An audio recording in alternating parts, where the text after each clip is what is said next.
Di sini saya akan menjelaskan mengenai peran pemerintah dalam pembangunan. Seperti yang dapat dilihat dalam tabel, di Indonesia peran pemerintah dalam pembangunan dibagi menjadi 3 kelompok, yaitu peran minimal, peran antara, dan peran aktif. Nah, untuk menanggulangi kegagalan pasar, peran minimal yang dapat dilakukan adalah dengan menyediakan barang-barang publik murni yang meliputi pertahanan, keamanan, manajemen ekonomi makro, dan penyediaan fasilitas kesehatan publik. Lalu untuk meningkatkan pemerataan, peran minimal yang dapat dilakukan meliputi melindungi orang-orang miskin, seperti program pengentasan kemiskinan dan bantuan bencana. Lalu yang kedua yaitu peran antara. Peran antara dalam menanggulangi kegagalan pasar meliputi 3 bagian. Yang pertama dengan menanggulangi eksternalitas, mengatur monopoli, dan mengatasi informasi yang tidak sempurna. Nah, dalam menanggulangi eksternalitas ini dapat dilakukan melalui pendidikan dasar dan perlindungan lingkungan. Lalu untuk mengatur monopoli dapat dilakukan dengan peraturan jasa umum dan kebijakan anti monopoli. Lalu dalam mengatasi informasi yang tidak sempurna dapat dilakukan dengan asuransi yang berupa asuransi kesehatan, jiwa, dan pensiun. Lalu ada juga peraturan keuangan dan perlindungan konsumen. Sedangkan untuk meningkatkan pemerataan, peran antara yang dapat dilakukan adalah dengan menyediakan asuransi sosial yang meliputi pemerataan pensiun, dana pensiun, dan tunjangan pengangguran. Lalu peran pemerintah yang terakhir adalah peran aktif. Untuk menanggulangi kegagalan pasar, peran aktif pemerintah yang dapat dilakukan yaitu dengan mengkoordinasi kegiatan swasta yang meliputi mendukung fungsi pasar dan memberikan inisiatif. Lalu untuk meningkatkan pemerataan, peran aktif dapat meliputi redistribusi aset. Selanjutnya di sini ada perbedaan antara visi Keynes dan Friedman terkait dengan intensitas peran pemerintah dalam perekonomian. Perbedaan yang pertama yaitu, menurut Keynes, permintaan efektif menjadi fokus kebijakan utama, sedangkan menurut Friedman, penawaran uang menjadi fokus kebijakan utama. Lalu yang kedua, Keynes tidak memprioritaskan kebijakan moneter, akan tapi ia menganjurkan tingkat suku bunga yang rendah. Keynes lebih menekankan pada kebijakan fiskal dan anggaran, sedangkan Friedman, kebijakan moneter sangat penting dengan menganjurkan jumlah uang yang beredar dan tingkat bunga real yang konstan. Lalu perbedaan yang ketiga yaitu Keynes lebih menganjurkan pembiayaan defisit atau surplus untuk mengatasi deflasi atau inflasi dalam kebijakan anggaran yang tidak seimbang. Sedangkan Friedman menentang kebijakan anggaran dan fiskal yang defisit dan juga menganjurkan anggaran yang berimbang. Lalu yang terakhir, menurut Keynes, tingkat kesempatan kerja harus terkendali, sedangkan menurut Friedman, mentolerir tingkat pengangguran yang alami. Selanjutnya, saya akan menjelaskan mengenai pendekatan dan konsep baru dalam pembangunan. Jadi, teori pembangunan yang ada saat ini tidak mampu untuk menjelaskan kegiatan-kegiatan pembangunan ekonomi secara tuntas. Karena itu, suatu pendekatan baru dirumuskan untuk kepentingan perencanaan pembangunan ekonomi daerah. Nah, pendekatan ini merupakan perumusan kembali atas konsep-konsep yang telah ada. Pendekatan ini akan memberikan dasar bagi kerangka pikir dan rencana tindakan yang akan diambil dalam konteks pembangunan ekonomi daerah. Di sini ada 5 komponen. Yang pertama, kesempatan kerja. Menurut konsep lama, semakin banyak perusahaan maka akan semakin banyak pula peluang kerja. Sedangkan pada konsep baru, perusahaan harus mengembangkan pekerjaan yang sesuai dengan penduduk daerah. Lalu dilihat dari basis pembangunan, pada konsep lama, basis pembangunan berfokus pada pengembangan sektor ekonomi. Sedangkan pada konsep baru, pembangunan berfokus pada pengembangan lembaga-lembaga ekonomi baru. Lalu yang ketiga, komponen aset-aset lokasi. Pada konsep lama, aset-aset lokasi memiliki keunggulan komparatif yang didasarkan pada aset fisik. Sedangkan konsep baru, keunggulan komparatif didasarkan pada kualitas lingkungan. Lalu yang terakhir, komponen sumber daya pengetahuan. Pada konsep lama, sumber daya pengetahuan berasal dari ketersediaan angkatan kerja. Sedangkan pada konsep baru, sumber daya pengetahuan berasal dari pengetahuan dan inovasi sebagai penggerak ekonomi. Selanjutnya, di sini ada 4 peran pemerintah dalam pembangunan ekonomi daerah. Yang pertama, wirausaha. Sebagai wirausaha, pemerintah daerah bertanggung jawab untuk menjalankan suatu bisnis. Pemerintah daerah dapat memanfaatkan potensi tanah dan bangunan untuk tujuan bisnis, tujuan konservasi, atau dapat juga untuk alasan perencanaan pembangunan dan tujuan-tujuan lain yang bersifat ekonomi. Pantai, jalan raya, dan pusat hiburan rakyat dapat juga dimanfaatkan untuk berbagai macam tujuan yang bisa menciptakan peluang kerja. Yang kedua, koordinator. Pemerintah daerah dapat bertindak sebagai koordinator untuk menetapkan kebijakan atau mengusulkan strategi-strategi bagi pembangunan di daerahnya. Pemerintah juga dapat melibatkan kelompok-kelompok masyarakat dalam mengumpulkan dan mengevaluasi informasi-informasi ekonomi, seperti tingkat ketersediaan pekerjaan, angkatan kerja, pengangguran, dan jumlah perusahaan. Pemerintah juga dapat bekerja sama dengan lembaga pemerintah, badan usaha, dan kelompok masyarakat lain untuk menyusun tujuan perencanaan dan strategi ekonomi. Yang ketiga, fasilitator. Pemerintah daerah dapat mempercepat pembangunan melalui perbaikan lingkungan perilaku di daerahnya, yang meliputi pengefisienan proses pembangunan, perbaikan prosedur perencanaan, dan penetapan peraturan. Dan peran yang keempat adalah simulator. Pemerintah daerah dapat menstimulasi penciptaan dan pengembangan usaha melalui tindakan-tindakan khusus yang akan mempengaruhi perusahaan untuk masuk ke daerah tersebut dan menjaga agar perusahaan-perusahaan yang ada tetap berada di daerah. Contoh fasilitas yang dapat disediakan pemerintah daerah untuk menarik pengusaha, misalnya dengan menyediakan bangunan-bangunan yang dapat disewa untuk menjalankan usaha dengan potongan biaya sewa pada beberapa tahun pertama. Lalu dalam bidang kepariwisataan, pemerintah daerah dapat mempromosikan tema atau kegiatan khusus di objek wisata tertentu. Akan menjelaskan mengenai kebijakan pembangunan Indonesia. Yang pertama, amanat konstitusi untuk pembangunan dan kesejahteraan sosial. Adanya perubahan keempat Undang-Undang Dasar 1945 menyatakan bahwa pasal perekonomian dirumuskan dalam bab tersendiri, yaitu pada bab 14 yang awalnya mempunyai judul kesejahteraan sosial, kemudian diubah menjadi perekonomian nasional dan kesejahteraan sosial. Nah, pasal-pasal di dalamnya yaitu ada pasal 33 yang awalnya terdiri dari 3 ayat saja, sekarang ditambah dengan 2 ayat baru sehingga pasal 33 sekarang berjumlah 5 ayat. Sementara itu untuk pasal 34 awalnya hanya terdiri dari 1 pasal saja, sekarang dipecah menjadi 4 ayat. Untuk perubahan ini menunjukkan bahwa Undang-Undang Dasar 1945 sebagai konstitusi ekonomi harus diperkuat dan harus makin dipertegas yang secara langsung berkaitan dengan perekonomian nasional.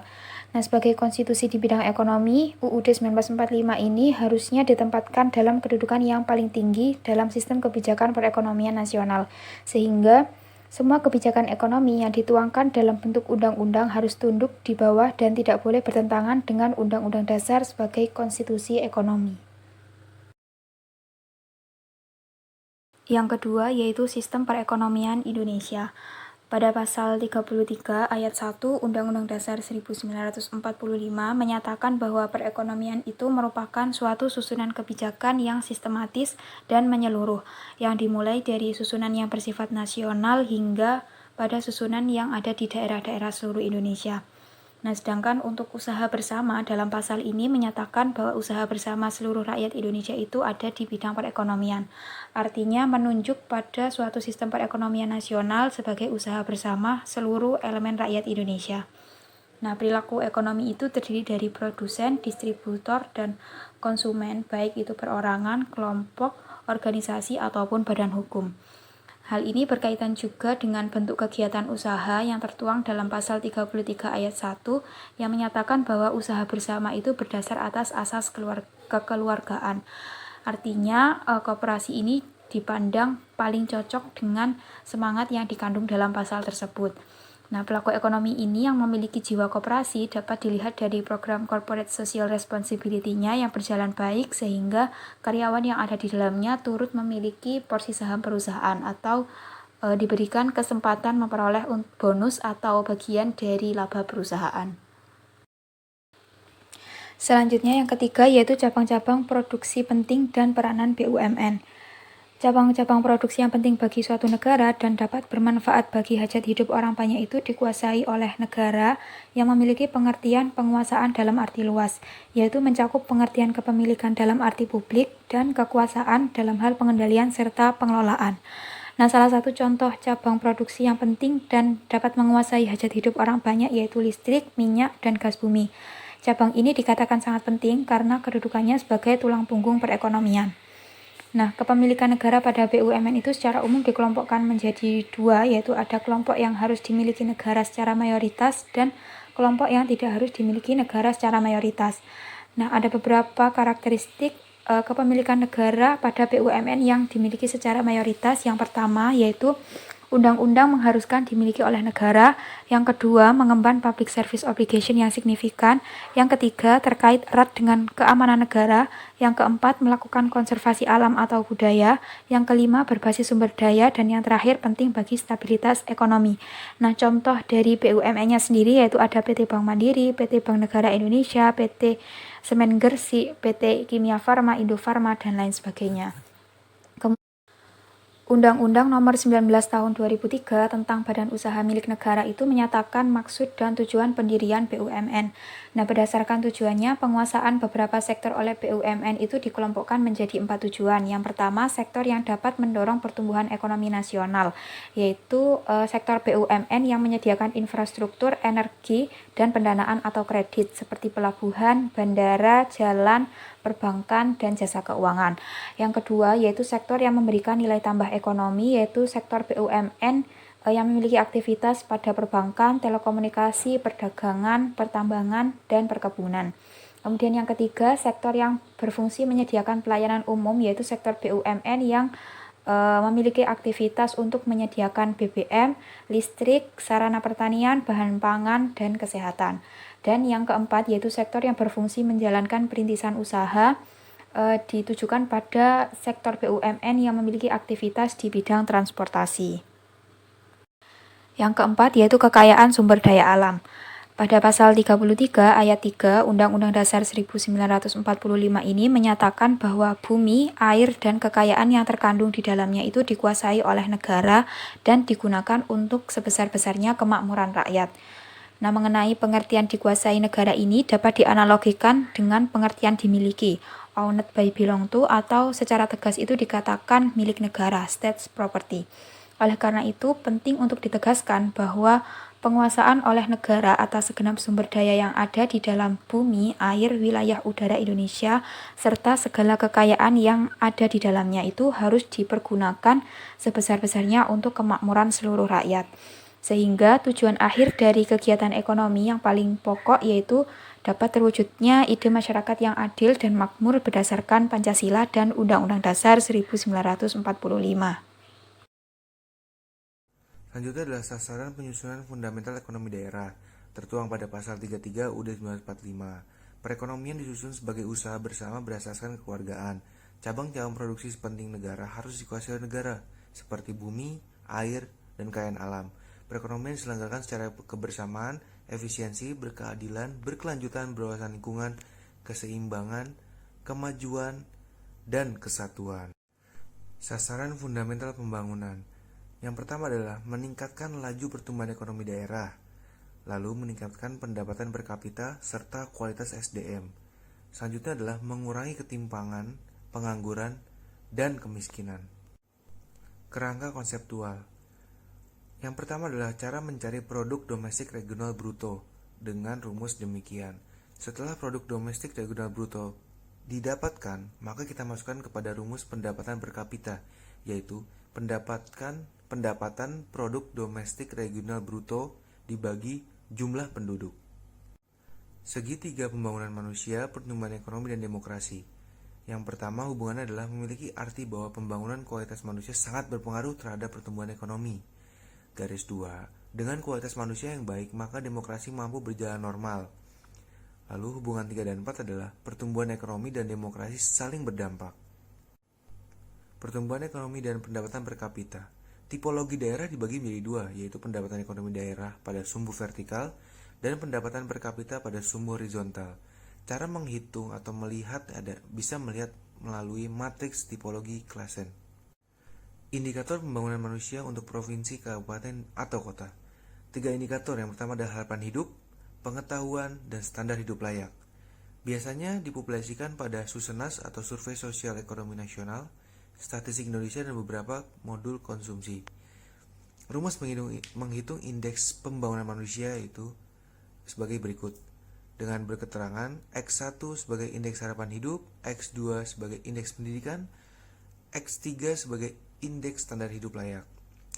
Lalu ada lagi dengan rumus yang berketerangan bahwa X1 sebagai indikator ke-1, X1 max sebagai nilai maksimum ke-1, dan X1 min sebagai nilai minimum ke-1.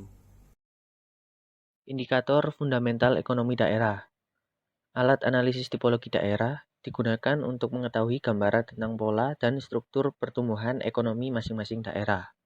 Tipologi daerah untuk provinsi dan kabupaten atau kota di Indonesia pada dasarnya diukur berdasarkan beberapa indikator utama. Antara lain, ada 4 ya. Yang pertama, tipologi daerah berdasarkan pertumbuhan ekonomi dan pendapatan per kapita. Yang kedua, tipologi daerah berdasarkan indeks pembangunan manusia atau IPM.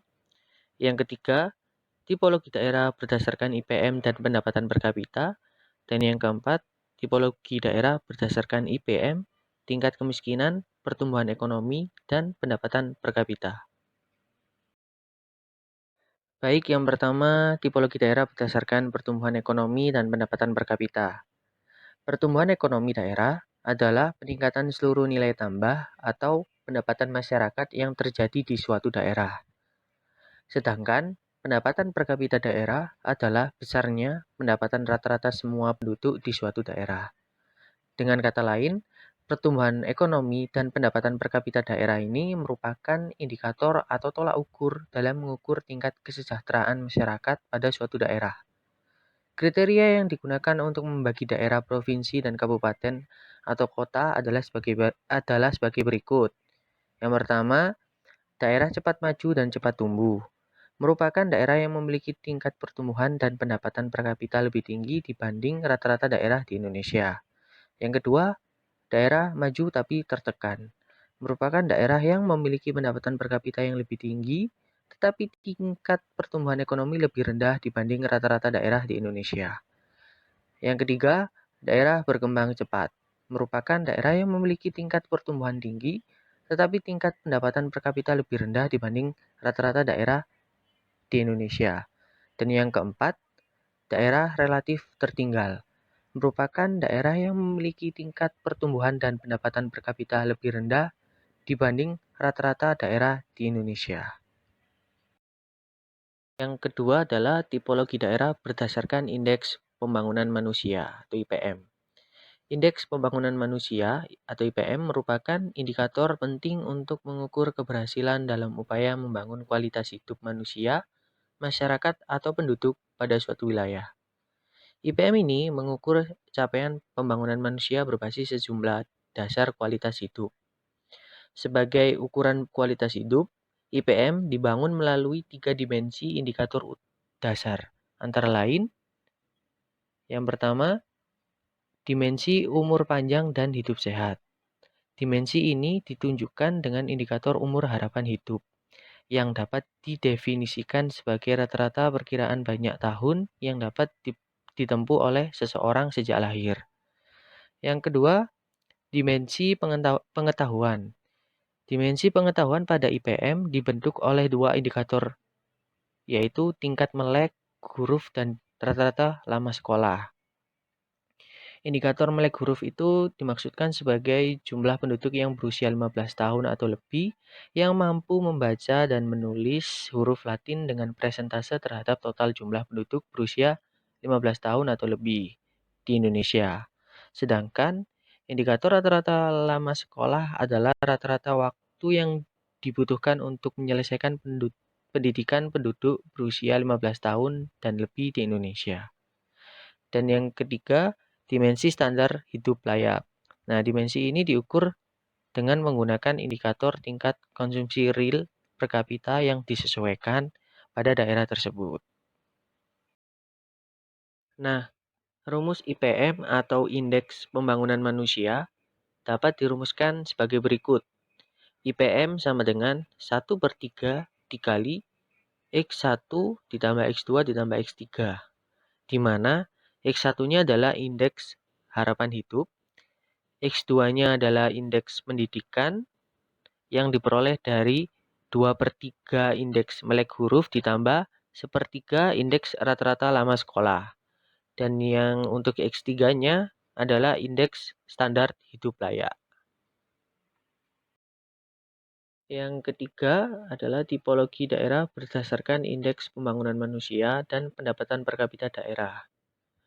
Nah, ini untuk yang ketiga ini sebenarnya sama dengan yang pertama, cuman perbedaannya adalah di indikator pertumbuhan ekonomi diganti dengan indeks pembangunan manusia.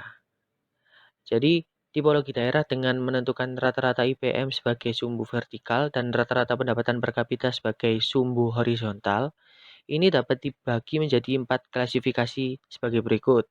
Yang pertama, yaitu daerah dengan pendapatan dan pembangunan manusia yang tinggi.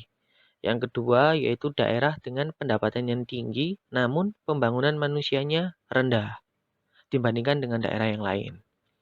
Yang ketiga, daerah dengan pembangunan manusia yang tinggi, namun pendapatannya rendah dibandingkan daerah yang lain. Dan yang keempat, daerah yang relatif tertinggal baik dalam pendapatan dan pembangunan manusianya atau rendah dibandingkan daerah yang lain. Dan yang terakhir atau keempat adalah tipologi daerah berdasarkan IPM, tingkat kemiskinan, pertumbuhan ekonomi, dan pendapatan per kapita daerah. Tipologi daerah dengan mengukur IPM, pendapatan per kapita, dan pertumbuhan ekonomi daerah dilakukan sama seperti penjelasan yang sebelumnya ya. Sedangkan untuk tingkat kemiskinan ini diukur dengan menggunakan konsep kemampuan memenuhi kebutuhan dasar yang diterbitkan oleh World Bank. Dengan pendekatan ini, kemiskinan dipandang sebagai ketidakmampuan dari sisi ekonomi untuk memenuhi kebutuhan dasar sehari-hari yang diukur dari sisi pengeluaran. Penduduk dikategorikan sebagai penduduk miskin jika memiliki rata-rata pengeluaran per kapita per bulan di bawah garis kemiskinan. Garis kemiskinan ini mencerminkan nilai rupiah pengeluaran minimum yang diperlukan masyarakat untuk memenuhi kebutuhan pokok hidupnya selama sebulan, baik kebutuhan makanan maupun kebutuhan non-makanan.